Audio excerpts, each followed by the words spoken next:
कि सरकार कोशिश कर रही है कि हम उनका जिक्र ही ना करें, और जिक्र ना करने से ऐसा लगता है उनको कि लोग भूल जाएंगे। उल्टा कर्मचारियों को सैलरी के लिए धरने पर बैठना पड़ रहा है, प्रदर्शन करना पड़ रहा है, उसके बाद उनको सैलरी मिल रही है। सुक्खू सरकार जी के एडवोकेट जनरल सुप्रीम कोर्ट में खड़े होकर के जेओआईटी के जो टेस्ट हैं उसमें धांधली हुई है, ये इस बात का जिक्र करते हुए उनको रद्द करने के लिए मांग करते थे। 10 गारंटी दी थी, 10 गारंटियों में से एक भी गारंटी पूरी की। इलेक्ट्रिसिटी बोर्ड की स्थिति यह है, एचआरटीसी की स्थिति यह है। लेकिन जब कर्मचारी हितैषी की बात कह रहे हैं मुख्यमंत्री सुखविंदर सिंह सुक्खू जी, तो प्रश्न पैदा होता है तो ये कर्मचारी धरने पर क्यों हैं? इसका जवाब दें। दूसरी बात उन्होंने कही कि हम बेरोजगारी समाप्त करेंगे, 5 लाख बेरोजगारों को 5 साल में नौकरी देंगे। 1 साल में कैबिनेट की पहली बैठक में कहा था कि 1 लाख नौकरी निकाली जाएंगी। 1 साल भी बीत गया, पहले कैबिनेट तो बहुत पहले बीत गई, लेकिन कितने बेरोजगारों को नौकरी दी? आज हम जाते हैं चौड़ा मैदान में, वहां पर बेरोजगार धरने पर बैठे हुए हैं। सचिवालय में जाएं तो वहां पर धरने पर बैठे हैं। आज अलग अलग जिला मुख्यालय में जाएं, वहां पर प्रदर्शन हो रहे हैं।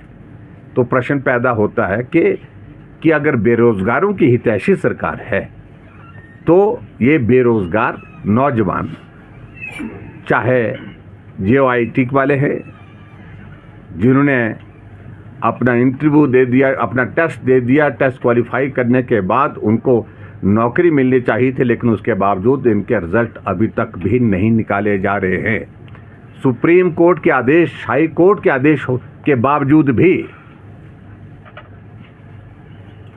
और उल्टा सुक्खू सरकार जी के एडवोकेट जनरल सुप्रीम कोर्ट में खड़े होकर के जेओआईटी के जो टेस्ट हैं उसमें धांधली हुई है, ये इस बात का जिक्र करते हुए उनको रद्द करने के लिए मांग करते रहे। और जब सुप्रीम कोर्ट ने कहा कि आप बताइए, दस्तावेज दीजिए, कहां क्या हुआ है, कुछ था नहीं उनके पास। और अल्टीमेटली सुप्रीम कोर्ट ने आदेश दिया कि रिजल्ट निकाले जाए। हाई कोर्ट ने 3 महीने के जो है वो समय दिया था, उसके बावजूद भी अभी तक रिजल्ट नहीं निकले। Hamirpur staff selection commission Hamirpur, वो बंद कर दिया गया। किसी ने गलत किया, सजा उसको होनी चाहिए थी, लेकिन उल्टा यहां पर हुआ यह कि सजा उनको, वो तो बेल पर बाहर निकल गए जो मेरी जानकारी के मुताबिक, लेकिन सजा किसको मिली? सजा मिली प्रदेश के बेरोजगार नौजवानों के लिए। भर्ती की प्रक्रिया पूरे 14 महीने से बंद पड़ी हुई है, और स्टाफ सिलेक्शन कमिश्नर जो राज्य चयन आयोग के नाते उन्होंने बात कही है, अभी तक भी फंक्शनल नहीं हो पाया है, अभी तक भी नौकरियां नहीं वहां पर मिल पा रही हैं। और इस प्रकार से जो गारंटियों का मैं जिक्र मैं विशेष तौर से करना चाहूंगा कि सरकार कोशिश कर रही है कि हम उनका जिक्र ही ना करें, और जिक्र ना करने से ऐसा लगता है उनको कि लोग भूल जाएंगे और विपक्ष भी भूल जाएगा, लेकिन हम भूलने नहीं देंगे।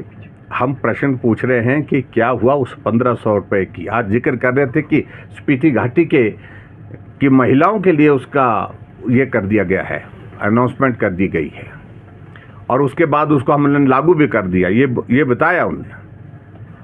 और हिमाचल प्रदेश में पिछले बजट में उन्होंने कहा था कि 2,31,000 महिलाओं को हम 1500 रुपये देना शुरू कर देंगे। और 2,31,000 महिलाएं कौन सी हैं? वो महिला हैं जिनको हम 1,000 रुपये और 1150 रुपये पेंशन देते हैं। उसमें जिसको 1,000 मिलता है उसमें 500 रुपये डालेंगे, और उसके बाद जहां 1150 मिलते हैं उसमें 350 रुपये डाल करके अपनी गारंटी को पूरा करने की बात कर रहे हैं। और आज मैं देख रहा था कि उन्होंने जिक्र किया है कि शायद लाहौल स्पीति को मिला करके वो संख्या शायद 2,41,000 की कितनी बनती है मुझे मालूम नहीं, कुछ एग्जैक्ट कुछ फिगर दी थी, मैं अभी तक उसको देख नहीं पाया, डॉक्यूमेंट देख करके मैं बात करूंगा। 2,45,000 के लगभग शायद बताए थे। तो मैं एक ही प्रश्न पूछना चाह रहा हूं कि आखिरकार आप कितना झूठ बोलेंगे? और झूठ के बलबूते सरकार तो बना दी, लेकिन चलानी मुश्किल होगी। और यही गारंटियां कांग्रेस की सत्ता से बाहर जाने की गारंटी होगी। ये मैं आपको बता रहा हूं कि साफ बात, ये स्थिति बन गई है हिमाचल प्रदेश में। यही गारंटियां सत्ता से उनको बाहर लेकर के जाएंगी। गोबर की गारंटी जिक्र नहीं है, उस पर हम क्या करने वाले हैं। 300 यूनिट बिजली फ्री देने की गारंटी का जिक्र नहीं है। जो कॉर्पोरेट फंड जो है वो बेरोजगारों के लिए किया जाएगा, उसका जिक्र नहीं है।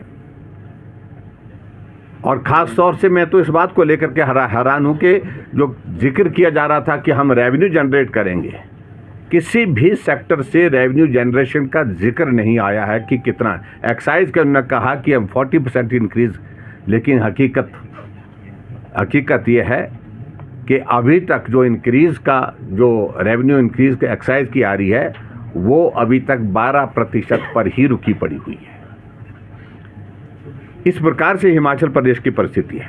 1000 संस्थान बंद किए, चले हुए संस्थान, हॉस्पिटल, डिस्पेंसरीज, पटवार सर्कल, तहसील, सब तहसील, एसडीएम का दफ्तर, बीडीओ का दफ्तर, एक्सीएन का दफ्तर, एससी के दफ्तर, वो बंद करके इसको क्या कहेंगे? क्या कि प्रदेश की सरकार ने विकास की दृष्टि से प्रदेश को आगे बढ़ाने के लिए जो काम करना चाहिए। 1 साल का सरकार का कार्यकाल पूरा हुआ और 1 साल में सरकार ने किन किन योजनाओं पर काम किया, किस किस क्षेत्र में काम किया, और हिमाचल